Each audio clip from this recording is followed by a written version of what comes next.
Pantay naman siguro mo ani mga idol, anak ug ang asawa gipatay samtang gakaon sa bana. Kini akong gisulat mga idol based ra ni sa interview sa pana yang igsuon. So, kung ganan mo ani mga idol, paminawa mga idol, first verse, second verse, palihog na lang pud kog share ani nga video. Grabe ka brutal.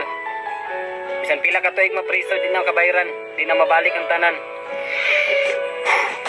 Kini akong istorya tinuod ning panghitabo nga kung kitatanan makakita grabing pagsubo dili kabayran ang gibuhat sa ilahang amahan gipatay ilang anak asawa diyas kananan ako'y musubayan ning istorya para sa biktima ako'y mutingog ning kantaha aron inyong madama mga higala paminawa kaya ko yung giagwanta ang tanan akong kasakit nga gibuhat sa akong bana di bagi igna nataka nga di naka anak mo gamit kay bisag wa ko'y sala nga nung dali ra ka maulit tulo na tong anak palihog ay nag-ipadayon kabaw bakang dagang krimen pangitabo karon pero wala ra ka maminaw kay ikaw mo'y masunod alos kada uli ni mos balay permi na lang tagubot lami na kay kabyaan pero akong giugot pait pa sa uyamot gibati di na masabot.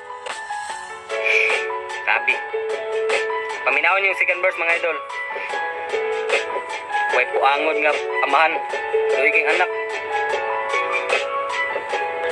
Sigig ingon na kung pamilya nga biyain na kana kay pirmi ko nila makita nga daganog pa sa pero gilaban pa kos imo sila akong gisupak kay akong huna-huna sustinto sa atong anak dunganong sige kag silos wa baya ko na makak nganong pirmi mangitag away makadungog atong anak daotan pirmi imong huna-huna diris ako atungaon usa ka batay sagtunga mo'y pulong niya nangurog kos ka kulba og di na makatingog la rason daw tanan panggulgulon daw among liog gibaharan mo kami anak ako apil pamilya nilikoy imong pangutok na sagulan og droga alas 9 kabuntagon ni uli gikan syudad dala-dala atong anak nga 2 anyos ang edad ang usa kay ni eskwela ang isa na siyang lola kita na lang tulos balay perti pag yung mingawa hali na mamanak kay mga on natadala hungit sa kamanghuran pinalangga kay taka og wala na ko kabantay paghuna wa kasagang